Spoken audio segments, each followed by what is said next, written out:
সবাই জানি ইসলাম আল্লাহর মনোনীত ধর্ম। যে ইসলাম গ্রহণ করবে সেই হলো মুসলিম।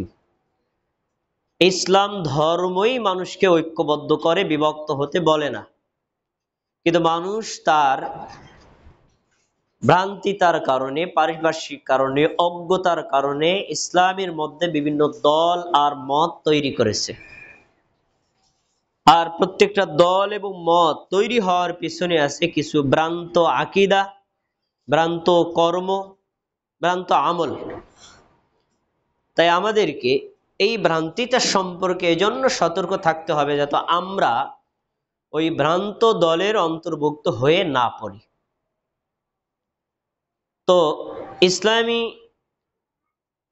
যারা অনুসরণ করে এই মুসলিমদের মধ্যে দুইটা বড় দলের পরিচয়, একটা হলো শিয়া আর একটা হলো সুন্নি। আমরা এই শব্দ দুইটা বারবার শুনেছি, কিন্তু এই দুই দলের আকীদা এবং মানহাজ, তাদের বিশ্বাস, তাদের কর্মগত পার্থক্য আমরা অনেকেই জানি না, যার ফলে আমরা দ্বিধাহীন অবস্থায় থাকি আমি আসলে কোন দলের অন্তর্ভুক্ত। তাই আপনাদেরকে বিনীতভাবে অনুরোধ করব, আজকে আপনারা মনে করেন যে আপনারা কোনো দলেই নাই, আপনি শিয়া দলেও না, সুন্নি দলেও না, একটা নিউট্রাল অবস্থানে থাকেন। তারপরে উভয়ের আকীদা এবং উভয়ের আমলগুলো শোনেন। শোনার পরে আপনি সিদ্ধান্ত নেবেন আপনি কোন দলে থাকবেন। আপনি কি শিয়া দলে থাকবেন নাকি সুন্নি দলে থাকবেন? আসুন আমরা একটু এই দুইটা দলের আকীদাগত, আমলগত পার্থক্য এক নজরে জেনে নেই। এই আকীদা এবং আমলের পার্থক্য জানার আগে আমাদের এই দুইটা দল ভিন্ন হওয়ার একটু কারণ বা প্রেক্ষাপট জানতে হবে। আমাদের নবী মুহাম্মদ সাল্লাল্লাহু আলাইহি ওয়াসাল্লাম খ্রিস্টাব্দ সন অনুযায়ী 632 খ্রিস্টাব্দে এবং 11 হিজরি সনে এই পৃথিবী থেকে বিদায় নিয়ে চলে গেছেন, মানে মারা গেছেন। তিনি মৃত্যুবরণ করার পর স্বভাবতই তিনি ছিলেন ধর্মীয় প্রধান, রাষ্ট্রীয় প্রধান। এখন এই ধর্মীয় নেতৃত্ব এবং এই রাষ্ট্রীয় নেতৃত্ব দিবে কে, বা খলিফা ইমাম হবে কে, এটা নিয়ে সাহাবীদের মধ্যে মতভেদ তৈরি হয়। আনসাররা বলে আমাদের মধ্য থেকে খলিফা হবে, মুহাজিররা বলে আমাদের মধ্য থেকে খলিফা হবে। অবশেষে আবু বকর রাদিয়াল্লাহু আনহুকে খলিফা হিসেবে মনোনয়ন দেওয়া হয় এবং খেলাফত করে সবাই তার কাছে বায়াত হয়। এখন এই যে আবু বকর রাদিয়াল্লাহু তাআলা আনহু খলিফা যে হলেন, কিছু লোক তাকে খলিফা হিসেবে মানতে অস্বীকার করে। তাদের দাবি রাসূল সাল্লাল্লাহু আলাইহি সাল্লামের মৃত্যুর পর খলিফা হওয়ার একমাত্র হকদার হলেন তার নিজের চাচাতো ভাই, তার আপন জামাতা আলী রাদিয়াল্লাহু আনহু।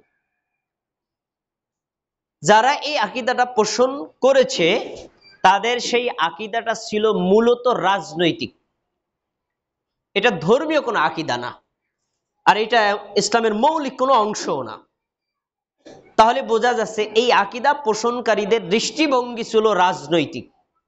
পরবর্তী আস্তে আস্তে এর সাথে আরো কিছু ভ্রান্ত আকীদা ঢুকে ধর্মীয় আকীদায়, ধর্মীয় দলে রূপান্তরিত হয়। এই যে বিভিন্ন ভ্রান্ত আকীদা এর সাথে যুক্ত করে তারপরে শিয়া নাম দিয়ে আলাদা একটা দল হয়েছে। এই দল এবং এই দলের ভ্রান্ত আকীদার মূলে ছিল একজন ইহুদি, তার নাম আব্দুল্লাহ ইবনু সাবা। সে ছিল ইহুদি, সে প্রকাশ্যে বলতো আমি মুসলমান হয়েছি, আসলে অন্তরে সে ছিল অমুসলিম, তার মানে লোকটা মুনাফিক।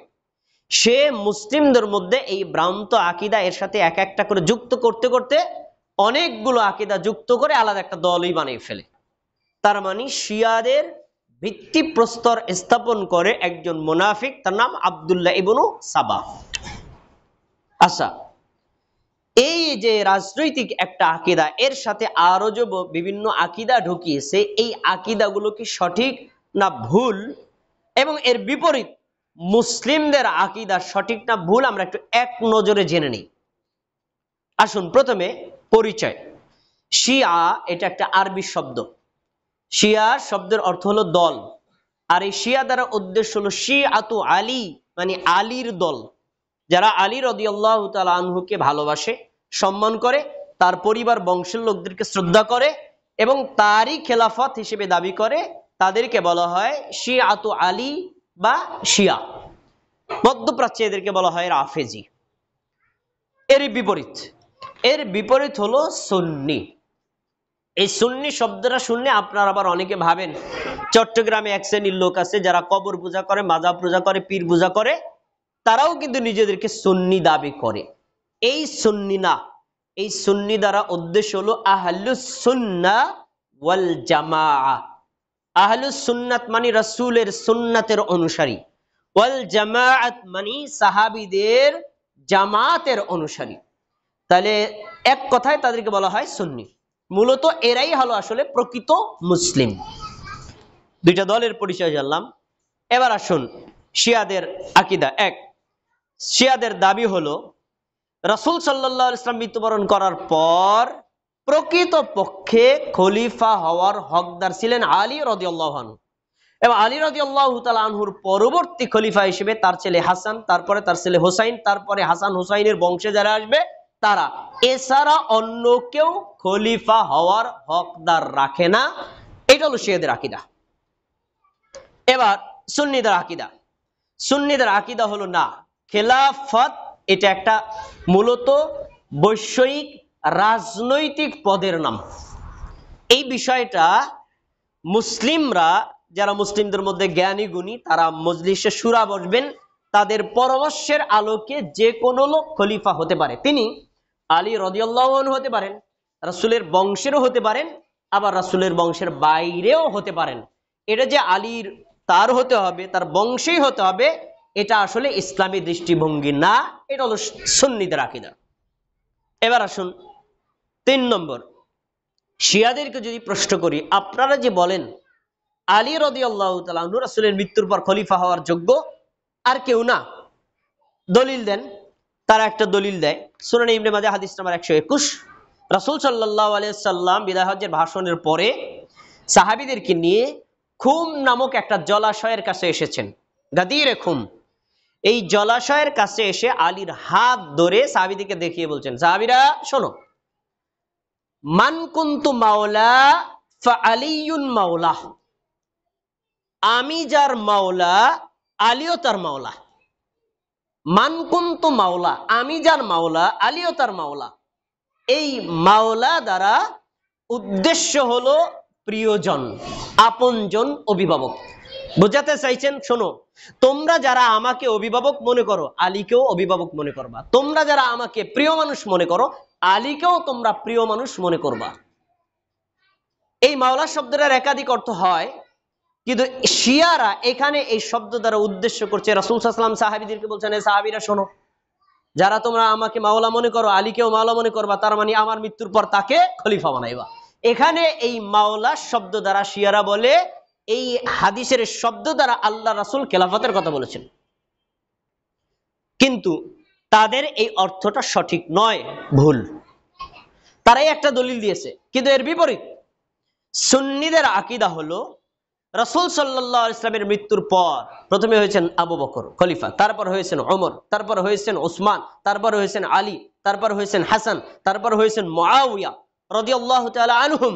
এই যে সিরিয়াল অনুযায়ী খেলাফত হওয়া, প্রত্যেকের খেলাফত হক এবং প্রত্যেকেই সবাই ছিলেন সঠিক এর উপর প্রতিষ্ঠিত, কেউ ভ্রান্ত না। দলিল কি? দলিল আমি আপনাকে কয়েকটা দলিল শুনেছি। শিয়ারা একটা দলিল দিল, আমরা সুন্নিরা কয়টা দলিল দিই দেখ। রাসূল সাল্লাল্লাহু আলাইহি ওয়াসাল্লাম 10 জন সাহাবীর নাম বলেছিলেন একটা জায়গায় দাঁড়িয়ে, যে এই 10 জনই জান্নাতি। আশারাতুল মুবাশশারা শব্দটা আপনারা অনেকে শুনেছেন। আশারাতুল মুবাশশারা 10 জন জান্নাতের সনদ পাওয়া সুসংবাদ প্রাপ্ত সাহাবী। তো ওই হাদিসে দেখেন রাসূলের শব্দ, তিনি বলছেন আবু বকর ফিল জান্নাহ, ওমরু ফিল জান্নাহ, ও উসমানু ফিল জান্নাহ, ওয়া আলীয়ু ফিল জান্নাহ। 10 জন ব্যক্তির নাম না, প্রথমে বলছেন আবু বকর যাবে জান্নাতে, ওমর যাবে জান্নাতে, আর ওসমান যাবে জান্নাতে, আলী যাবে জান্নাতে। এই যে 10 জন লোকের নাম বলেছেন, প্রথম 4 জনের নামের সিরিয়াল দেখেন। প্রথমে কার নাম? আবু বকর, তারপরে কার নাম? ওমর, তারপরে কার নাম? ওসমান, তারপরে কার নাম? আলী। এই যে রাসূল সাল্লাল্লাহু আলাইহি ওয়াসাল্লাম সিরিয়ালটা মেনটেন করেছেন, খলিফা কিন্তু ওই সিরিয়ালেই হয়েছে। তাহলে হাদিসও প্রমাণ করে আবু বকর খলিফা হওয়াটা হক, এরপরে ওমরের খলিফা হওয়া হক, তারপরে ওসমানের খেলাফতটাও হক, তারপরে আলীর খেলাফতটাও কি হক। আচ্ছা, এবার দেখেন মুসলিমের আরেকটা হাদিস। রাসূল সাল্লাল্লাহু আলাইহি ওয়াসাল্লাম অসুস্থ হয়েছেন, মৃত্যুবরণ করবেন ওই অসুস্থতায়। তিনি তার স্ত্রী আয়েশাকে বলছেন, আয়েশা, তোমার বাবা আবু বকরকে ডাকো এবং তোমার ভাই আব্দুর রহমানকে ডাকো, আমি একটা চিঠি লিখে যাব। শব্দটা শুনুন, আকতুবু কিতাবান ফাইন্নী আখাফু আইয়াতামান্না মুতামান্নিন। একটা কাগজ নিয়ে আসো, একটা কলম নিয়ে আসো, আমি লিখে যাব এমন একটা বিষয়, যেই বিষয়টা শুধু আবু বকরেই হক, হয়তো আমি আশঙ্কা করছি অন্য কেউ সেটাকে প্রত্যাশা করতে পারে, আমি এটি লিখে যাব। এটা কি ছিল? রাসূলের পরে আবু বকরের খলিফা হওয়ার লিখে যাওয়ার ইঙ্গিত। 3 নম্বর দলিল, রাসূল সাল্লাল্লাহু আলাইহি ওয়াসাল্লাম অসুস্থ হয়েছেন, এত অসুস্থ তিনি হেঁটে গিয়ে মসজিদে ইমাম হয়ে সাহাবীদের সালাত আদায় করাবেন, এত অসুস্থ, যেতে পারছেন না। এবার রাসূল সাল্লাল্লাহু আলাইহি ওয়াসাল্লাম তার স্ত্রী আয়েশাকে বলছেন, আয়েশা, তুমি সাহাবীদেরকে বলো, মুরু আবা বকরিন ফালিয়ুসাল্লি বিন নাস। আবু বকরকে যেন লোকের আদেশ করে, আবু বকর যেন লোকদেরকে নিয়ে ইমাম হয়ে সালাত আদায় করায়। যেখানে ইমাম ছিলেন নবী, নবী নিজে ইমাম, সাহাবীরা ছিলেন মুক্তাদি। রাসূল সাল্লাল্লাহু আলাইহি ওয়াসাল্লাম অসুস্থ, বলছেন আমি যেতে পারছি না, আবু বকরকে বলো সে যেন ইমাম হয়ে সালাত আদায় করায়। তাহলে এই হাদিস স্পষ্ট প্রমাণ করে রাসূলের অনুপস্থিতিতে খলিফা হবে কে? আবু বকর। আচ্ছা, এরপরে যখন রাসূল সাল্লাল্লাহু আলাইহি ওয়াসাল্লাম মৃত্যুবরণ করলেন, তখন সাহাবায়ে কেরাম মতভেদ করলেন কাকে খলিফা বানাবেন। দেখেন, আবু বকর রাদিয়াল্লাহু তাআলা আনহু বলছেন, ওমর তুমি খলিফা হও, আমরা তোমার হাতে বায়াত করি। ওমর রাদিয়াল্লাহু তাআলা আনহু বলেন, না, আমি খলিফা হব না, আপনি খলিফা হওয়ার যোগ্য। একথা বলে তিনি 4টা বৈশিষ্ট্য উল্লেখ করেছেন, এ 4 বৈশিষ্ট্য অন্য কারো নাই। আমি হাদিস শোনাচ্ছি সহিহ বুখারীর, দেখেন হাদিসের শব্দগুলো। তিনি বলছেন, ফা আনতা সাইয়্যিদুনা, আপনি হলেন আমাদের নেতা। ওমর বলছেন আবু বকরকে, আপনি হলেন আমাদের নেতা। ওয়া খায়রুনা, আপনি হলেন আমাদের মধ্যে শ্রেষ্ঠ। ওয়া আহাব্বুনা ইলা রাসূলিল্লাহ, আমাদের মধ্যে আপনি আল্লাহ রাসূলের সবচেয়ে বেশি প্রিয়। 3টা কথা। 4 নম্বর, ওয়া সানিয়াসনাইনি, আপনি হলেন 2 জন ব্যক্তির দ্বিতীয় ব্যক্তি। এটা দ্বারা উদ্দেশ্য, রাসূল সাল্লাল্লাহু আলাইহি ওয়াসাল্লাম মক্কা থেকে মদিনায় হিজরত করে চলে গেছেন, তখন অনেক সাহাবী ইসলাম গ্রহণ করেছিলেন, আমি ওমরও ইসলাম গ্রহণ করেছি, কিন্তু আপনি আর রাসূল যখন মক্কা থেকে মদিনায় হিজরত করে যান, একজন সাহাবীকে নেন নাই, শুধু আপনাকে নিয়েছেন। তার মানে দূর দিনেও আপনি যেমন ইসলামের বন্ধু, আল্লাহ রাসূলের বন্ধু, আজকের দিনেও আপনি ইসলামের সত্যিকারের বন্ধু, অতএব আপনি হবেন খলিফা। এই 4 বৈশিষ্ট্য বলে তিনি আবু বকরের উপর হাতে হাত রেখে বায়াত গ্রহণ করেন। ওমরের দেখা থেকে সবাই বায়াত গ্রহণ করে। এই 4টা বৈশিষ্ট্য আবু বকর ছাড়া অন্য কারো নেই। তাহলে আবু বকরের খেলাফত কি হক না বাতিল? হক। আরো দলিল নেন। যেই শিয়ারা বলে আলী রাদিয়াল্লাহু তাআলা আনহু খলিফা হওয়ার যোগ্য, বাকি 3 খলিফা ওনারা আসলে ষড়যন্ত্র করে খলিফা হয়েছেন, যে আলীর ব্যাপারে তারা এই আতিশয্য পোষণ করে, সেই আলী রাদিয়াল্লাহু তাআলা নিজে বাকি 3 খলিফাকে খলিফা হিসেবে মেনে নিয়েছেন এবং তাদের প্রশংসাও করেছেন। হাদিস শুনেন, কামা আলীউন, মুসলিমের হাদিস, আলী রাদিয়াল্লাহু তাআলা আনহু দাঁড়ালেন, ফাআজ্জামা ফাজিলাতাহু, আবু বকর ওমরের প্রশংসা করলেন, তাদের মর্যাদা বর্ণনা করলেন, অসাবিকতাহু, এবং তারা যে অগ্রগামী হয়ে ইসলামের কল্যাণ করেছেন তার কথা বললেন। ফাবায়াহু, আলী রাদিয়াল্লাহু তাআলা আনহু নিজে আবু বকরের হাতে হাত রেখে তাকে খলিফা হিসেবে বায়াত করলেন। তাহলে আলী রাদিয়াল্লাহু তাআলা আনহু কাকে খলিফা হিসেবে মেনে নিছেন? আবু বকরকে। তাহলে তাদের খেলাফত কি হক না বাতিল? হক। এটাই হলো সুন্নিদের আকীদা। আমি অনেকগুলো দলিল দিলাম। এই দলিলগুলোর ক্ষেত্রে আরেকটা দলিল খুবই প্রণিধানযোগ্য। রাসূল সাল্লাল্লাহু আলাইহি ওয়াসাল্লাম বলছেন, আল খিলাফাতু আলা মিনহাজিন নবুওয়া, জেনে রাখো নবুয়াতি স্টাইলে খেলাফত থাকবে 30 বছর। কথাটা ভালো করে শুনেন, নবুয়াতি স্টাইলে খেলাফত থাকবে কয় বছর? 30 বছর। এই 30 বছরের খেলাফত রাসূল সাল্লাল্লাহু আলাইহি সাল্লাম নিজে ঘোষণা করে গেছেন এবং এটা হক, নবুয়াতি স্টাইলে মানে হক। আচ্ছা, এবার খেলাফতের হিসাব করেন। শিয়ারা বলে আলী রাদিয়াল্লাহু তাআলা আনহু এবং তার বংশের খেলাফত ছাড়া বাকি যে তিনজনের খেলাফত এটা বাতিল, এটা গ্রহণযোগ্য না। আচ্ছা, তাহলে শিয়াদের কাছে আমাদের প্রশ্ন, আপনারা রাসূল সাল্লাল্লাহু আলাইহি ওয়াসাল্লামের হাদিস দিয়ে হিসাব দেন। আলী রাদিয়াল্লাহু তাআলা আনহু খেলাফতে ছিলেন 5.5 বছর, তার ছেলে হাসান ছিলেন 6 বছর। আচ্ছা, এই 6 বছর বাদ দেওয়ার পরে বাকি যে 24 বছর খেলাফতে ছিলেন কারা? হিসাব দেন। অথচ রাসূল 30 বছরটাকেই হক বলেছেন। এবার খেলাফতের হিসাবে আসেন। আবু বকর রাদিয়াল্লাহু তাআলা আনহু খলিফা ছিলেন 2 বছর, ওমর রাদিয়াল্লাহু তাআলা আনহু খলিফা ছিলেন 10 বছর, 2 আর 10 কত? 12। এরপরে ওসমান রাদিয়াল্লাহু তাআলা আনহু খলিফা ছিলেন 12 বছর, কত হলো? 12 12 24। এরপর আসেন আলী রাদিয়াল্লাহু তাআলা আনহু খলিফা ছিলেন 5.5 বছর, কত হলো? 29। আর তার বড় ছেলে হাসান ছিলেন 6 মাস, মোট হলো কত? 30। তো আল্লাহ রাসূল যে বলে গেছেন এই 30টা বছরেই যারা খলিফা হবে তারা প্রত্যেকেই একেবারে নবুয়াতি স্টাইলে খলিফা, তাদের খলিফা হওয়ার ব্যাপারে কোনো সন্দেহ নাই। এজন্যই আমরা সুন্নিরা বলি যে 4 খলিফা এরা প্রত্যেকেই হকের উপর ছিলেন, তারা প্রত্যেকেই সত্যের উপর ছিলেন, একজনের খেলাফতকেও অমান্য করা যাবে না। আচ্ছা, আমরা দলিলগুলো দিলাম, তাহলে আমরা এখানে স্পষ্ট পেলাম শিয়াদের চাইতে সুন্নিদের দলিল হাজারো গুণ শক্তিশালী। আমরা 4 খলিফাকে সম্মান করি, শ্রদ্ধা করি, ভালোবাসি, অনুসরণ করি এবং তারা যে পরস্পর খলিফা হয়েছিলেন তাদের মূলত আসলে যোগ্যতার ভিত্তিতে, সম্মানের ভিত্তিতেই তারা খলিফা হয়েছেন। সেই হিসেবে আলী রাদিয়াল্লাহু তাআলা আনহুকেও আমরা সম্মান শ্রদ্ধা করি, ভালোবাসি। আচ্ছা, এবার আসুন, তারা 3 নম্বর দলিল তাদের হলো, তারা বলে ইমামাত বা খেলাফত এটা আসলে আল্লাহর পক্ষ থেকে নির্ধারিত। মানুষ মজলিসে শুরা করে এটাকে নির্ধারণ করতে পারবে না। আল্লাহর পক্ষ থেকে যেহেতু নির্ধারিত, আর আল্লাহ রাসূল সাল্লাল্লাহু আলাইহি ওয়াসাল্লামের মৃত্যুর পর তার বংশেই এটা জারি থাকবে, এর বাইরে যেতে পারবে না। এটা তাদের দাবি। সুন্নিদের দাবি হলো না, এটা বংশতান্ত্রিক কোনো সিস্টেম না। সাহাবায়ে কেরাম এবং মুসলিমদের মধ্যে যারা গণ্যমান্য ব্যক্তিবর্গ তারা মজলিসে শুরার মাধ্যমে রাসূলের বংশ থেকেও কাউকে নির্বাচিত করতে পারে, আবার বংশের বাইরে থেকেও নির্বাচিত করতে পারে। এই সুন্নিদের আকীদাটাই সঠিক। এবার আসুন সাহাবীদের প্রসঙ্গে তাদের আকীদা। সুন্নিদের আকীদা হলো আলী রাদিয়াল্লাহু তাআলা আনহু এবং তার বংশে যারা আছেন এরা সবাই হক, এরাই ছিলেন সাহাবী। আর বাকি যারা আছেন আবু বকর, ওমর, ওসমান সহ অধিকাংশ সাহাবীদের ব্যাপারে তারা আকীদা পোষণ করে এদের খেলাফত যেমন বাতিল, তারা অনুরূপভাবে ইসলাম থেকেও খারিজ হয়ে গেছে। অতএব তাদেরকে সম্মানও করা যাবে না, শ্রদ্ধাও করা যাবে না, ভালোবাসা যাবে না। এই আকীদা কি সঠিক? ভুল।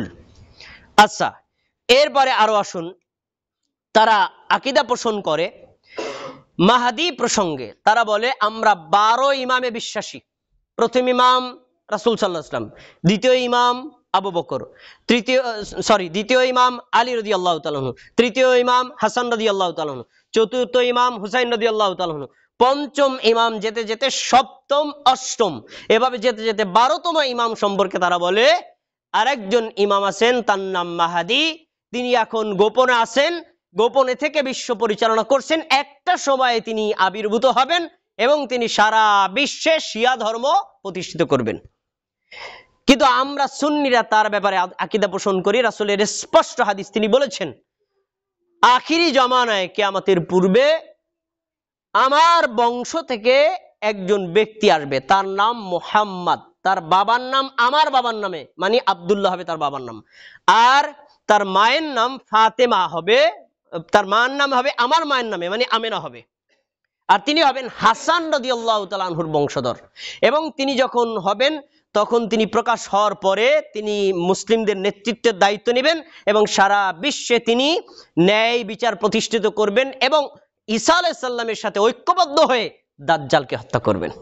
তার মানে আমরা সুন্নিরা আকীদা বিশ্বাস করি যে এই হাদিস অনুযায়ী তিনি গোপনে নাই, বরং তিনি এখনো জন্মই গ্রহণ করেন নাই, এক সময় তিনি জন্ম নিবেন। এই হলো সুন্নিদের আকীদা এবং শিয়াদের আকীদাগত পার্থক্য। আচ্ছা, এবার আসুন ইসমাত। শিয়াদের বিশ্বাস হলো তারা 12 জন ইমাম বানাইছে, রাসূল সাল্লাল্লাহু আলাইহি ওয়াসাল্লাম, তারপরে আলী, তারপরে হাসান, তারপরে হোসাইন, তারপরে তাদের বংশে যারা আছে তারা বলে এই 12 জন ইমাম আল্লাহর পক্ষ থেকে নির্বাচিত, তারা সম্পূর্ণ মাসুম, তাদের সম্মান অন্যান্য নবীদের চাইতেও বেশি। আর আমরা সুন্নিরা মনে করি যে এই রাসূল সাল্লাল্লাহু আলাইহি ওয়াসাল্লামের বংশে যারা আছে আমরা তাদেরকে ভালোবাসি, শ্রদ্ধা করি, সম্মান করি। অনুরূপভাবে অন্যান্য সকল সাহাবীদেরকে, অন্যান্য সকল খলিফাদেরকেও আমরা সম্মান করি, শ্রদ্ধা করি, ভালোবাসি। কারণ তারা যে আহলে বায়ত বানাইছে, আহলে বায়ত বলতে তারা বলে শুধুমাত্র কি দেখবেন আলী, হাসান, হুসাইন, ফাতেমা এবং তাদের বংশের, আর কাউকে আহলে বায়ত বলে না। কিন্তু হাদিসে আহলে বায়ত বলতে 3 শ্রেণীর লোককে বোঝানো হয়েছে। এক, রাসূল সাল্লাল্লাহু আলাইহি ওয়াসাল্লামের বংশে যারা ঈমান এনেছিলেন, ঈমানের উপর মারা গেছেন, তারা প্রত্যেকেই আহলে বাইত। তারা কারা? হামজা রাদিয়াল্লাহু তাআলা আনহু আহলে বাইত, জাফর রাদিয়াল্লাহু তাআলা আনহু, আলী রাদিয়াল্লাহু তাআলা আনহু, আকিল রাদিয়াল্লাহু তাআলা আনহু, এরা সবাই কি আহলে বাইতের অন্তর্ভুক্ত। এক। 2 নম্বর, আহলে বাইত কারা? রাসূলের প্রত্যেক স্ত্রী আহলে বাইত, কেউ আহলে বাইতের বাইরে না। 3 নম্বর হলো আলী রাদিয়াল্লাহু তাআলা আনহু এবং হাসান হুসাইন রাদিয়াল্লাহু তাআলা আনহুর বংশে যারা আসবে তারা প্রত্যেকেই আহলে বাইতের অন্তর্ভুক্ত। তাহলে আহলে বাইত পাওয়া গেল কয় শ্রেণী? 3 শ্রেণী। শিয়ারা 1 শ্রেণী বিশ্বাস করে, বাকিদেরকে বিশ্বাস করে না। এইটা হলো শিয়াদের ভ্রান্ত আকীদা। আর সুন্নিদের আকীদা হলো এই 3 শ্রেণীর সবাইকে আহলে বাইত হিসেবে ভালোবাসা, সম্মান করা, শ্রদ্ধা করা এবং ঈমান আনা ঈমানেরই একটা অংশ। আচ্ছা, এবার আসুন তাদের আরেক নম্বর আকীদা ইলম। শিয়াদের বিশ্বাস হলো যারা এই 12 জন ইমাম আছেন তাদের প্রত্যেকে অন্যান্য নবীরা যেভাবে আল্লাহর পক্ষ থেকে ওহী পায়, এই 12 জন ইমাম ঠিক আল্লাহর পক্ষ থেকে ওহী পায়। এই আকীদা কি সঠিক? তারপরে তারা বলে যে তাদের কাশফ, ইলহাম, এলকা হয়। কাশফ কি? তারা চক্ষু বন্ধ করে যদি ধ্যান করে পৃথিবীর সব কিছু তাদের কাছে স্পষ্ট হয়ে যায়। এটা কি ইসলামী আকীদা? এই আকীদার এই পীরবাদের মধ্যে, এই আকীদা বিভিন্ন সুফিবাদের মধ্যে, অথচ এটা ইসলামী কোনো আকীদা না, এটা ভ্রান্ত আকীদা। আর সুন্নিদের আকীদা হলো নবী সাল্লাল্লাহু আলাইহি ওয়াসাল্লামের মৃত্যুবরণ করার পর আর ওহী আসার কোনো রাস্তা নেই, সে যে ব্যক্তি হোক, এমনকি আবু বকর ওমরের কাছেও আর আলাদা কোনো ওহী আসতো না। এটাই সঠিক আকীদা। এরপরে শিয়ারা তাকিয়ায় বিশ্বাস করে। তাকিয়াটা কি? মুখে বলবে একটা, অন্তরে বিশ্বাস করবে আলাদাটা। তারা বলবে আমরা আপনাকে মানি, কিন্তু আসলে মনে মনে মানে নাই, মুনাফিকি। তাকিয়া মানি, এটা হলো মিথ্যা কথা বলা। তারা বলে যে এই তাকিয়া প্রথম করেছেন আলী রাদিয়াল্লাহু তাআলা। কেমনে করলেন তাকিয়া? কয় যে দেখেন, প্রথমে আবু বকর খলিফা হলেন, তারপরে ওমর খলিফা হলেন, তারপরে ওসমান খলিফা হলেন। এই 3 খলিফাকে আলী রাদিয়াল্লাহু তাআলা মেনে নিয়েছিলেন তাকিয়া করে, প্রকাশ্যে মেনেছেন, অন্তরে মানেন নাই। তাদের এই দাবিকে সঠিক না। একটু আগে হাদিস দিছি, তিনি স্পষ্ট জনতার সামনে দাঁড়িয়ে আবু বকরের প্রশংসা করেছেন এবং তার হাতে তিনি বায়াত নিয়েছেন। তো আলী রাদিয়াল্লাহু তাআলা আনহুর মতো একজন ব্যক্তি তিনি প্রকাশ্যে বলবেন একটা, অন্তরে বিশ্বাস করবেন অন্যটা, এটা কখনো হতে পারে না। আচ্ছা, এরপরে আসেন তাদের আকীদা নম্বর 11। তারা বলে বর্তমান কোরআন যেটা, এটা সম্পূর্ণ অবিকৃত না, কিছু অংশ বিকৃত। আমরা 114টা সূরা পড়ি না? তারা বলে তার ভিতরে একটা সূরা আছে, সেই সূরার নাম ছিল সূরাতু আহলে বাইত, আহলে বাইতের সূরা। আর ওই আহলে বাইতের সূরাদের মধ্যে 12 জন ইমামের নাম ছিল আবু বকর, ওমর, ওসমান। এই আহলে বাইত সূরাটাকে ডিলিট করে দিয়েছে। তারপরে তারা আরেকটা সূরা বানাইছে সূরাতুল বুরুজ। আমরা পড়ি না ওয়াস-সামা'i যাতিল বুরুজ? তারা আরেকটা সূরা বানাইছে সূরাতুল ফুরুজ। এই সূরা তারা 2টা বানায়া বলছে এইটা কোরআনের অংশ। এবার সুন্নিদের আকীদা।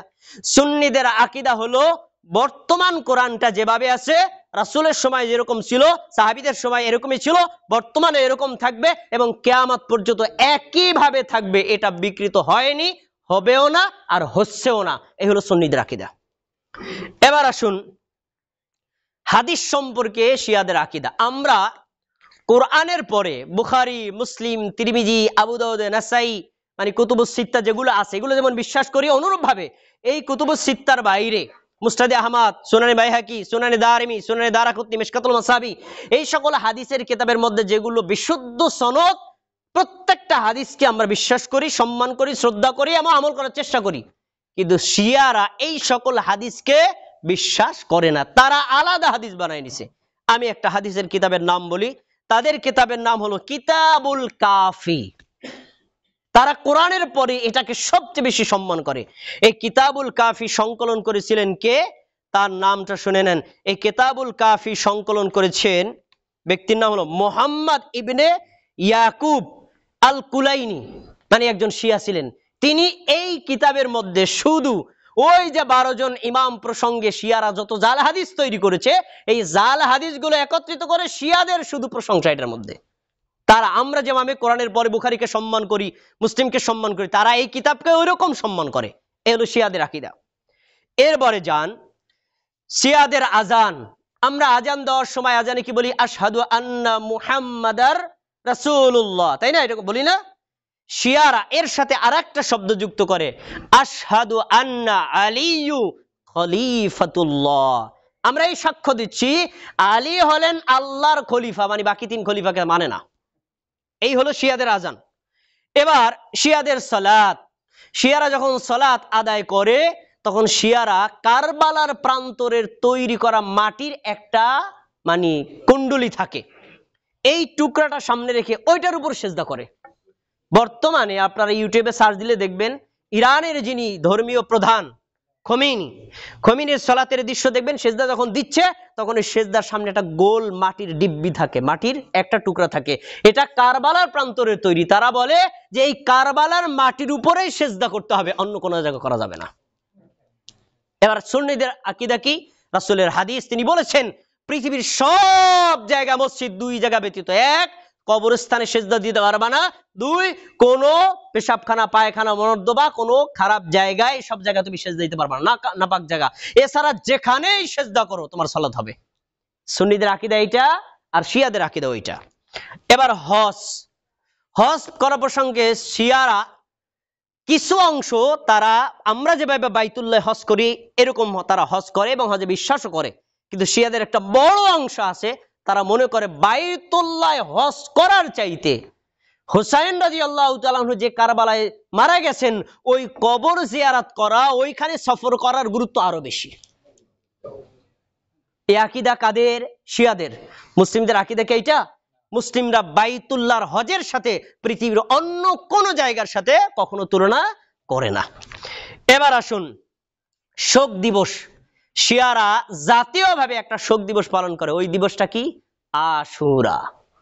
আর জাতীয় মাসে একটা মাসকে শোক মাস পালন করে, সেটা কি? বর্তমান চলমান মুহররম মাস।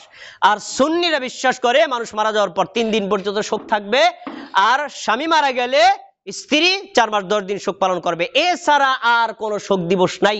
এজন্য প্রতি বছরে সুন্নিরা যে মুহররমের 10 তারিখে সিয়াম রাখে, এটা কি শোকের সিয়াম না শুকরিয়ার সিয়াম? কিসের শুকরিয়া? মুসা আলাইহিস সালামকে আল্লাহ রক্ষা করেছিলেন, রাসূল সাল্লাল্লাহু আলাইহি ওয়াসাল্লাম সুন্নাহ হিসেবে তিনি এটা রেখেছেন, আমরাও এটা রাখি। তারপরে যান আর 2-3টা আকীদা বলে দিচ্ছি। এবার শোক মাতম। ইসলামী শরীয়তে যারা বিশ্বাস করে, বা যারা সুন্নি বা আহলে সুন্নাত ওয়াল জামাত, তারা কোনো শোক মাতম কখনো করে না। কিন্তু শিয়াদেরকে দেখবেন তারা প্রতি বছরে মুহররম মাসের 10 তারিখে তো আসে, বর্তমানে এটাকে আপডেট করে নিছে। বর্তমানে শিয়ারা 40 দিন ব্যাপী শোক মাতম করে। মুহররম মাসের 1 তারিখ থেকে শুরু করে 10 তারিখ তো আছেই, এরপরে আরো 30 দিন, 40 দিন পর্যন্ত তারা এই শোক মাতম করে থাকে। তারা ওই নিজেদের গায়ে আঘাত করবে, হাই হোসেন বলে চিল্লাচিল্লি করবে। এটা হলো শিয়াদের কাজ। সুন্নিরা কি আকীদা পোষণ করে, আমল করে? না, করে না। আচ্ছা, এবার আসুন বিবাহ। শিয়াদের একটা বিশ্বাস হলো বিবাহ যেমন স্থায়ীভাবে হতে পারে আবার অস্থায়ীভাবে হতে পারে। মানে আমি বিয়ে করলাম, আমার স্ত্রীকে বিয়ে করছে, মৃত্যু পর্যন্ত তার নিয়ে থাকবো, এটা সুন্নিরা বিশ্বাস করে। আর শিয়ারা বিশ্বাস করে অস্থায়ীভাবে বিবাহিত হতে পারে। ঠিক আছে, আমি আপনার 1 ঘন্টার জন্য বিয়ে করলাম, 1 সপ্তাহের জন্য বিয়ে করলাম, এইটা ইরানে বর্তমানে রাষ্ট্রীয়ভাবে স্বীকৃত প্রাপ্ত, এটাকে বলা হয় মুতাবিয়া। ইসলামী শরিয়াতে এই মুতাবিয়া এক সময় জায়েজ ছিল। মক্কা বিজয়ের মানে বিদায় হজ্জের আগে রাসূল সাল্লাল্লাহু আলাইহি ওয়াসাল্লাম এই মুতাবিয়াকে সম্পূর্ণ হারাম করে দিয়ে গেছেন। শিয়ারা এটাকে মানে না, এলো শিয়াদের আমল। এবার আসুন দেশ এবং জনসংখ্যা। শিয়ারা বর্তমানে ইরানে সংখ্যাগরিষ্ঠ এবং রাষ্ট্রীয়ভাবে প্রতিষ্ঠিত, আর ইরাকেও বর্তমানে তারা সংখ্যাগরিষ্ঠ, এছাড়া অন্যান্য দেশে সারা সংখ্যালঘিষ্ঠ। আর বাংলাদেশ, সৌদি আরব, এই সকল রাষ্ট্রে সুন্নিরা সংখ্যাগরিষ্ঠ আর শিয়ারা হলো কি সংখ্যালঘিষ্ঠ। প্রিয় ভাইরা, এবার আসুন সারা পৃথিবীর জরিপ, মুসলিমদের মধ্য থেকে 90% বেশি সুন্নি আকীদা পোষণ করে, মানে আহলুস সুন্নাত ওয়াল জামাতের অন্তর্ভুক্ত। আর মাত্র 8% অথবা 10% মাত্র তারা শিয়া আকীদা এবং আমলে বিশ্বাস করে। আমি এক নজরে শিয়াদের আকীদা পেশ করলাম, সুন্নিদের আকীদা পেশ করলাম। আমি আপনাকে কোন একটা দিকে যেতে বলি না, তবে আপনার বিবেককে জিজ্ঞেস করুন এই আকীদাগুলোর মধ্য থেকে সুন্নিদের আকীদাটা সঠিক না শিয়াদের আকীদাটা সঠিক, শিয়াদের আকীদা আমলগুলো সঠিক নাকি সুন্নিদের আকীদা আমলটা সঠিক। আপনার কাছে যদি মনে হয় যে সুন্নিদের আকীদাটাই সঠিক, এটাই সাহাবীদের আকীদা, এটাই রাসূলের আকীদা, এটাই তাবিঈদের আকীদা, এটাই মুহাদ্দিসদের আকীদা এবং আমল, তাহলে আমরা সুন্নিদেরই অন্তর্ভুক্ত থাকব। শিয়াদের আকীদা এবং আমলের সাথে আমরা কখনো সম্পর্ক রাখবো না, বিশ্বাস স্থাপন করব না, এবং কখনো এই বেদাতি আমল আকীদাকে সাপোর্টও করা যাবে না। আল্লাহ তাবারাক ওয়া তাআলা আমাদেরকে এই সুন্নি আহলুস সুন্নাত ওয়াল জামাতের অন্তর্ভুক্ত থাকার এবং অন্তর্ভুক্ত হয়ে এই ঈমান আকীদা পোষণ করে আমাদেরকে কবরে যাওয়ার তৌফিক দান করুন, আমিন। ইন্নাল হামদুলিল্লাহ নাহমাদুহু ওয়া নাস্তাঈনুহু ওয়া নাস্তাগফিরুহু ওয়া নু'মিনু বিহি ওয়া নাতাওয়াক্কালু আলাইহি ওয়া নাউযু বিল্লাহি মিন শুরুরি আনফুসিনা মান ইয়াহদিল্লাহু ফালা মুদিল্লা লাহু ومن يضلله فلا هادي له واشهد ان لا اله الا الله واشهد ان محمدا عبده ورسوله فيا ايها المؤمنون قال الله تبارك وتعالى في القران المجيد اعوذ بالله من الشيطان الرجيم بسم الله الرحمن الرحيم ان الله وملائكته يصلون على النبي يا ايها الذين امنوا صلوا عليه وسلموا تسليما اللهم صل على محمد وعلى آل محمد كما صليت على إبراهيم وعلى آل إبراهيم إنك حميد مجيد وارض اللهم عن الصحابة أجمعين خصوصا منهم الخلفاء الراشدين منهم أبي بكر وعمر وعثمان وعلي رضي الله تعالى عنهم وعن التابعين ومن